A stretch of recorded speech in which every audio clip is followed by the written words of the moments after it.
ಮುಖ್ಯವಾಗಿ ಇಲ್ಲಿ ಎಲ್ಲ ಬಂದಿರುವಂಥ ಮೀಡಿಯಾ ಮಾಧ್ಯಮಕ್ಕೆ ನಮಸ್ಕಾರ ಹೇಳ್ತಾ, ಹಾಗೆ ನನ್ನ ಬೆಂಬಲಿಸುವಂತ ಬಂದಿರುವಂಥ ಎಲ್ಲರಿಗೂ ಕೂಡ ನಮಸ್ಕಾರ ಹೇಳ್ತಾ, ಒಂದು ಮಾತು ಏನಪ್ಪ ಅಂದರೆ, ಸಿನಿಮಾ ಆರಂಭ ಮಾಡೋದು ಸ್ವಲ್ಪ ಶೂಟಿಂಗ್ ಎಲ್ಲ ಚೆನ್ನಾಗಾಯಿತು, ಮುಗೀತು. ಬಟ್ ಇನ್ನೊಂದು ಕಡೆ ರಿಲೀಸ್ ಸೆನ್ಸರ್ ಎಲ್ಲ ಆಗಿತ್ತು.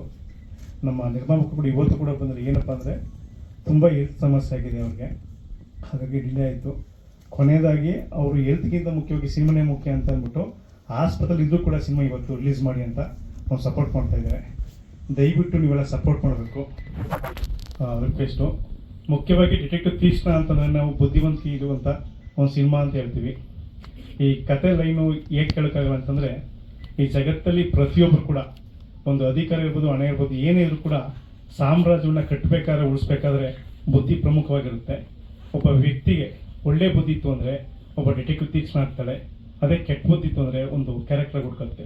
ಅವ್ರ ನಡುವೆ ಬುದ್ಧಿಯಲ್ಲೇ ಒಂದು ಪೈಪೋಟಿನ ತಗೊಂಡೋಗುವಂಥ ಕತೆ. ಒಂದು ಮುಖ್ಯವಾಗಿ ಏನಪ್ಪ ಹೇಳ್ತೀನಿ ಅಂತಂದರೆ, ಇಡೀ ಕತೆ ಸಾರಾಂಶ ಹೇಳೋಕ್ಕಾಗಲ್ಲ. ಯಾಕೆಂದರೆ ಫಸ್ಟಿಂದ ಲಾಸ್ಟ್ವರೆಗೂ ಕೂಡ ಕಥೆನ ಜಡ್ಜ್ ಮಾಡೋದು ತುಂಬ ಕಷ್ಟ. ಕಥೆನ ನಾನು 1 ವರ್ಷ ಕೂಡ ಕಥೆನ ಮಾಡ್ತಾ ಹೋದೆ. ಬಟ್ ಸಿನಿಮಾನೂ ಅಷ್ಟೇ, ನಾವು ತುಂಬ ಡಿವೈಡ್ ಆಗಿ ಮಾಡಬೇಕಾಗುತ್ತೆ. ಏನಕ್ಕೆ ಅಂತಂದರೆ ಪ್ರತಿ ಪೋರ್ಷನ್ ಕೂಡ ಬೇರೆ ಬೇರೆ ಥರನೇ ಮಾಡಬೇಕಾಯಿತು. ಪ್ರತಿ ವರ್ಗನೂ ಕೂಡ ಪ್ರತಿಯೊಂದು ಸೆಟ್ ಹಾಕಬೇಕಾಗುತ್ತೆ. ಈಗ ಈ ಸಿನಿಮಾಗೆ ಸೆಟ್ ಆಗಿರೋರಪ್ಪ ಅಂದರೆ ನವೀನ್ ಅಂತ, ರಕ್ಷಿತ್ ಶೆಟ್ಟಿ ಅವ್ರ ಜೊತೆ ಕೆಲಸ ಮಾಡಿದ್ರು, ಜಿ ಕನ್ನಡ ಮಾಡಿದ್ರು. ಒಂದು ಸೆಟ್ಟು ನಾವು ಅದನ್ನು ರಿಮೂವ್ ಮಾಡಬೇಕಂದ್ರೆ ಮ್ಯಾಕ್ಸಿಮಮ್ 1 ತಿಂಗಳು ಆಗೋದು. ಹಾಗಾಗಿ ಇಡೀ ಚಿತ್ರನ ನಾವು 1 ವರ್ಷ ಟೈಮ್ ತಗೊಂಡ್ವು. ಬಟ್ ಚಿತ್ರೀಕರಣ ಮಾಡಬೇಕಾದ್ರೆ ಕಡಿಮೆ ದಿನ ಮಾಡಿದ್ವು. ಬಟ್ ಸೆಟ್ಗೆ ತುಂಬ ಖರ್ಚಾಯಿತು, ರಿಚಾಗಿ ಮಾಡಿದ್ದಾರೆ. ಮುಖ್ಯವಾಗಿ ಇಲ್ಲಿ ಯಾರನ್ನು ನೆನಪಿಸ್ಬೇಕು ಅಂತಂದರೆ, ಇಡೀ ಸಿನಿಮಾ ಆರಂಭಕ್ಕೆ ನಮ್ಮ ಮುನಿ ಚರಣ ಹಾಗೆ ಮುನಿ ಪ್ರಸನ್ನ ಸರ್ ಅವರಿಂದಲೇ ಸಿನಿಮಾ ಆಯಿತು. ಆದರೆ ಈ ಸಿನಿಮಾ ಆರಂಭ ಮಾಡಿದ್ದು ನಮ್ಮ ಪುರುಷೋತ್ತಮ್ ಅವರು. ಬಟ್ ವಿಧಿ ಏನಪ್ಪ ಅಂದ್ರೆ ಅವರಿಂದಲೇ ಇದು ರಿಲೀಸ್ ಮಾಡಬೇಕಂತ ಬಂತು. ಇವರು 3 ಜನ ಸೇರಿ ಸಿನಿಮಾ ಮಾಡಿಲ್ಲ ಅಂದರೆ ಇವತ್ತು ಸಿನಿಮಾ ಆಗ್ತಿರಲಿಲ್ಲ. ನಮಸ್ತೆ ಎಲ್ಲ ಮಾಧ್ಯಮದವ್ರಿಗೆ.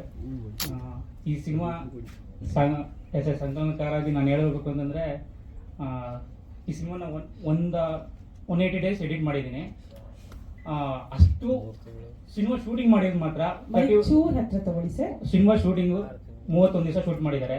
ಬಟ್ ಆ್ಯಸ್ ಎ ಡೈರೆಕ್ಟರು ಹೇಗೆ ಮಾಡ್ತಿದ್ರು ಅಂದರೆ, ನನಗೆ ಬೆಳಗ್ಗೆ ಫೋನ್ ಮಾಡಿಬಿಟ್ಟು ನೀನು ಏನು ತಿಂತೀಯಾ, ಏನು ಬಿಡ್ತೀಯಾ ಎಲ್ಲನೂ ಕೇಳ್ಕೊಂಡು ತರಿಸಿರೋದು. ಊಟ ಕೊಟ್ಬಿಟ್ಟು ಟೇಬಲ್ ಮೇಲೆ ಕೂರಿಸ್ಕೊಂಡು ಅವ್ರಿಗೆ ಏನು ಹೇಳ್ತಾರೆ, ಅವ್ರದ್ದು ಡ್ರೀಮ್ ಹೇಗೆ ಕಟ್ಟಬೇಕು ಅನ್ನೋದ ಪ್ರತಿ ಒಂದೂ ಬಿಡ್ತಿರಲಿಲ್ಲ.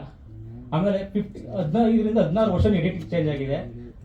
ಮತ್ತು ಈ ಸಿನಿಮಾ ಬಗ್ಗೆ ಹೇಳಬೇಕು ಅಂತಂದರೆ, ಇದನ್ನ ಆಲ್ರೆಡಿ ಸುಮಾರು ಸೆನ್ಸರ್ ಮಂಡಳಿಯವರು ನೋಡಿದ್ದಾರೆ, ಮತ್ತು ತುಂಬ 100 ಜನ 200 ಜನ ಸಿನಿಮಾ ಅದನ್ನು ನೋಡಿದ್ದಾರೆ. ಬಟ್ ಯಾವುದೂ ನೆಗೆಟಿವ್ ಪಾಯಿಂಟ್ ಬಂದಿಲ್ಲ. ಮತ್ತು ನನ್ನ ಕೆರಿಯರಲ್ಲಿ ಇದು ಮೊದಲೇ ಸಿನಿಮಾ ಅಂತ ಅಲ್ಲ, ನಂದು ತುಂಬ ಸಿನಿಮಾಗಳು ರಿಲೀಸ್ ಆಗಿದ್ದಾರೆ. ಬಂದಿರುವಂಥ ಅತಿಥಿಗಳಿಗೆ ಧನ್ಯವಾದಗಳು. ಹಾಗೆ ವೇದಿಕೆಯಲ್ಲಿರುವ ಎಲ್ಲ ಕಲಾವಿದರಿಗೆ, ಪ್ರಿಯಾಂಕಾ ಮೇಡಮ್ಗೆ ಹಾಗೂ ಮಾಧ್ಯಮ ಮಿತ್ರರಿಗೆ ಎಲ್ರಿಗೂ ಧನ್ಯವಾದಗಳು. ನಾನು ಜಾಸ್ತಿ ಮಾತಾಡೋಕ್ಕೆ ಹೋಗಲ್ಲ. ಸಿನಿಮಾ ಡಿಲೇ ಆಗಿದೆ, ನಿಮ್ಗೆಲ್ರಿಗೂ ಗೊತ್ತಿದೆ. ಬಟ್ ಕೆಲವು ಕಾರಣದಿಂದ, ಅಂದರೆ ನಮ್ಮ ಇನ್ನೊಬ್ಬರು ನಿರ್ಮಾಪಕರ ಆರೋಗ್ಯದಲ್ಲಿ ಸಮಸ್ಯೆ ಇರ್ಬೋದು, ಇಲ್ಲ ಡೈರೆಕ್ಟರ್ ಅವರ ತಂದೆಯ ಆರೋಗ್ಯದಲ್ಲಿ ಸಮಸ್ಯೆಯಿಂದ ಸ್ವಲ್ಪ ಲೇಟಾಗಿ ಬಂದಿದ್ವಿ, ಕ್ಷಮೆ ಇರಲಿ. ಬಟ್ ಸಿನಿಮಾ ತುಂಬ ಚೆನ್ನಾಗಿದೆ. ನೀವು ಆಲ್ರೆಡಿ ಶೋ ರಿವ್ಯೂ ನೋಡಿದ್ವಿ, ಆಮೇಲೆ ಟ್ರೈಲರು ನೋಡಿದ್ದೀರಾ. ಬಟ್ ತುಂಬ ಚೆನ್ನಾಗಿದೆ. ಮೇಡಮ್ ಅವರು ತುಂಬ ಚೆನ್ನಾಗಿ ಆ್ಯಕ್ಟ್ ಮಾಡಿದ್ದಾರೆ. ಅವರ 50ನೇ ಸಿನಿಮಾ. ನೀವೆಲ್ಲರೂ ಸಪೋರ್ಟ್ ಮಾಡಬೇಕು, ಕನ್ನಡ ಸಿನಿಮಾವನ್ನು ಬೆಳೆಸಿ. Thank you. ನಮಸ್ಕಾರ ಸ್ನೇಹಿತರೆ, ಪತ್ರಿಕಾ ಸ್ನೇಹಿತರೆ. ಡಿಟೆಕ್ಟಿವ್ ತೀಕ್ಷ್ಣ ಟೈಟಲ್ ಕ್ಯಾರೆಕ್ಟರ್ ಮಾಡಿದ್ದಾರೆ ಪ್ರಿಯಾಂಕಾ ಅವರು, ಈ ಸಿನಿಮಾದ ಹೀರೋ. ಆಮೇಲೆ ತ್ರಿವಿಕ್ರಮ್, ತೀಕ್ಷ್ಣ ಬುದ್ಧಿಯ ತ್ರಿವಿಕ್ರಮ್ ಅಂತ ಹೇಳಿದರು, ಯಾಕಂದರೆ 100 ಸತಿ ಎಡಿಟ್ ಮಾಡಿಸಿದ್ದಾರೆ ಅಂತ. ಎಲ್ಲರಿಗೂ ಸ್ವಾಗತ. ನಾನು ಭಾಳಷ್ಟು ಪತ್ರಿಕಾ ಕಾರ್ಯಕ್ರಮಕ್ಕೆ ಹೋಗಿದ್ದೀನಿ. ಎಲ್ಲ ನನಗೆ ಚಿರಪರಿಚಿತ ಮುಖಗಳೇ. ನಮ್ಮ ಹಿರಿಯ ಸ್ನೇಹಿತರುಗಳು ಬೇಕಾದ ಜನ ಇದ್ದಾರೆ. ವಾಸು ಸರ್, ಜಗದೀಶ್ ನಮ್ಮರ ಒಟ್ಟಿಗೆ ಕೆಲಸ ಮಾಡಿದ್ರು, ನಮ್ಮ ಸಹೋದ್ಯೋಗಿಗಳು. And this movie is filled with suspense and mainly ಒಂದು ಫೀಮೇಲ್ ಸೆಂಟ್ರಿಕ್ ಮೂವಿ. ಸೊ ನನಗೆ ಕತೆ ತುಂಬ ಇಷ್ಟ ಆಯಿತು. ಅದಕ್ಕಿಂತ ಜಾಸ್ತಿ ಡೈರೆಕ್ಟರ್ ಸರ್ ನನಗೆ ಹೇಳುವಾಗ, ನಾನು ಪ್ರಿಯಾಂಕಾ ಮೇಡಮ್ ಜೊತೆ ಕೆಲಸ ಮಾಡ್ತೇನೆ ಅಂತ, ಎಸ್ಪೆಷಲಿ ಅವರದೇ ಯಂಗ್ ತೀಕ್ಷ್ಣ ರೋಲ್ ಪ್ಲೇ ಮಾಡ್ತೇನೆ ಅಂತ, I was in the cloud 9 ಅಂತ ಹೇಳ್ಬಹುದು. It was a proud moment for me. ಯಾಕೆಂದರೆ ಚಿಕ್ಕ ವಯಸ್ಸಿನಿಂದಲೇ ಅವ್ರದ್ದು H2O ಸಿನಿಮಾದು ಹೂವೇ ಹೂವೇ ಹಾಡನ್ನ ಕೇಳಿ I was your big fan ma'am.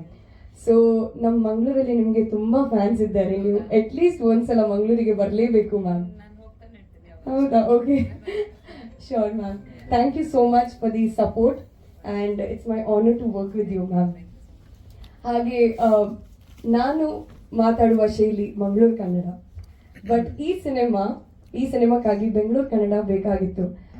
So director sir ಅವರು ನನಗೆ ತುಂಬ ಪ್ರಾಕ್ಟೀಸ್ ಕೊಟ್ಟಿದ್ದಾರೆ, ತುಂಬ ಹೆಲ್ಪ್ ಮಾಡಿದ್ದಾರೆ, ತಾಳ್ಮೆಯಿಂದ ನನಗೆ ಮಾರ್ಗದರ್ಶನ ನೀಡಿದ್ದಾರೆ. ಸೊ ಮತ್ತೊಮ್ಮೆ thank you sir, thank you Trivikram sir. ಹಾಗೆ ನಿಮ್ಮೆಲ್ಲರ ಹತ್ರ ರಿಕ್ವೆಸ್ಟ್ ಇದೆ, ಈ ಡಿಟೆಕ್ಟಿವ್ ತೀಕ್ಷ್ಣ ಸಿನಿಮಾ ನೀವು ನೋಡಬೇಕು, ನಮ್ಮ ಟೀಮಿಗೆ ನಿಮ್ಮದು ಸಪೋರ್ಟ್ ಮಾಡಬೇಕು, ಹಾಗೆ ನಿಮ್ಮ ಪ್ರೀತಿ ಆಶೀರ್ವಾದ ನಮ್ಮ ಟೀಮ್ ಮೇಲೆ ಇರಲಿ. Thank you so much. ಅನ್ಸಿತಾ? ಇದು ನಂದು ಏತ್ ಒನ್ ಸಿನಿಮಾ. ನಾನು ತುಳು ಮತ್ತು ಕೊಂಕಣಿ ಮೂವೀಸಲ್ಲಿ ಆ್ಯಕ್ಟ್ ಮಾಡಿದ್ದೇನೆ. ಆ್ಯಂಡ್ ದಿಸ್ ಇಸ್ ಕನ್ನಡದಲ್ಲಿ ಇದು ನನ್ನ ಫಸ್ಟ್ ಸಿನಿಮಾ ಸರ್. ಒಂದು ಶೂಟಿಂಗ್ ಆಯ್ತಷ್ಟೇ ಕನ್ನಡದಲ್ಲಿ, ಇನ್ನೊಂದು. So much. ಮಾಧ್ಯಮ ಮಿತ್ರರೆಲ್ಲರಿಗೂ ನಮಸ್ಕಾರ. ವೇದಿಕೆ ಮೇಲೆ ಕುಳಿತಿರ್ತಕ್ಕಂಥ ಎಲ್ಲ ಕಲಾವಿದರು, ನಿರ್ಮಾಪಕರು, ನಿರ್ದೇಶಕರು, ಪ್ರಿಯಾಂಕಾ ಮೇಡಮ್, ಎಲ್ಲರಿಗೂ ನಾನು ಧನ್ಯವಾದಗಳನ್ನ ಹೇಳಕ್ಕೆ ಇಷ್ಟಪಡ್ತೀನಿ ಈ ಮೂಲಕ. Hearty congratulations to you 50th ಮೂವಿಗೆ. ತುಂಬ ಒಳ್ಳೆ ಕಥೆನ ಆಯ್ಕೆ ಮಾಡ್ಕೊಂಡಿದ್ದಾರೆ 50th ಮೂವಿಲಿ.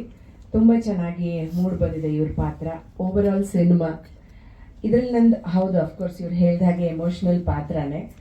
ಆದರೆ ಸಂಪೂರ್ಣವಾಗಿ ಅದನ್ನೇ ಅಂತ ನಾವು ಹೇಳೋಕ್ಕಾಗಲ್ಲ. ಯಾಕೆಂದರೆ ಶುರುವಾಗೋದು ಹಾಗೆ, ಕತೆ ಮೂಲಕನೂ ಅಷ್ಟೇ, ಪಾತ್ರದ ಮೂಲಕನೂ ಅಷ್ಟೇ. ಶುರುವಾಗೋದು ಎಮೋಷ್ನಲಿನೇ ಶುರುವಾದರೂ ಆಮೇಲೆ ಅದು ಏನೇ ಚಾಲೆಂಜಸ್ನ ಫೇಸ್ ಮಾಡ್ತಾ ಹೋಗುತ್ತೆ, ಹೇಗೆ ಒಂದು ಹೆಲ್ಪ್ಲೆಸ್ ಮದರ್ ಟರ್ನ್ ಆಗ್ತಾ ಹೋಗ್ತಾಳೆ ಅನ್ನೋದೇ ಕಥೆಯ ಸಾರಾಂಶ ಆಗ್ತಾ ಹೋಗುತ್ತೆ ನನ್ನ ಪಾತ್ರದ ಕಡೆಗೆ. ಯಾಕೆಂದರೆ ಡಿಟೆಕ್ಟಿವ್ ತೀಕ್ಷ್ಣ ಅಂದರೆ ಒಂದೇ ಕೇಸ್ ಏನಲ್ವಲ್ಲ, ಬೇಕಾದಷ್ಟು ಕೇಸ್ಗಳನ್ನ ಅವರು ಡೀಲ್ ಮಾಡ್ತಾ ಇರ್ತಾರೆ.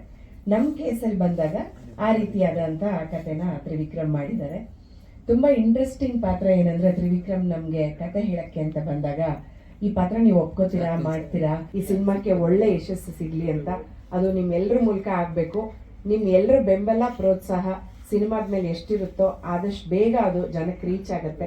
ನಾವೆಲ್ಲ ಏನೇ ಹೇಳ್ಕೋಬೋದು, ಆದರೆ ನಿಮ್ಮಗಳ ಪವರ್ ತುಂಬಾ ಮುಖ್ಯ. ಪ್ರೊಡ್ಯೂಸರ್ ಎಷ್ಟು ಮುಖ್ಯನೋ ಪತ್ರಿಕಾ ಮಾಧ್ಯಮದವರು ಅಷ್ಟೇ ಮುಖ್ಯ ಆಗ್ತೀರಾ ಸಿನಿಮಾನ ಜನಕ್ಕೆ ಮುಟ್ಸೋದಕ್ಕೆ, ಗೆಲ್ಸೋದಕ್ಕೆ. ದಯಮಾಡಿ ಇದರಲ್ಲಿ ನಮ್ಮ ಸಾಥ್ ಕೊಡಿ. ನಿಮಗೆ ನಿರಾಶೆ ಆಗೋದಿಲ್ಲ.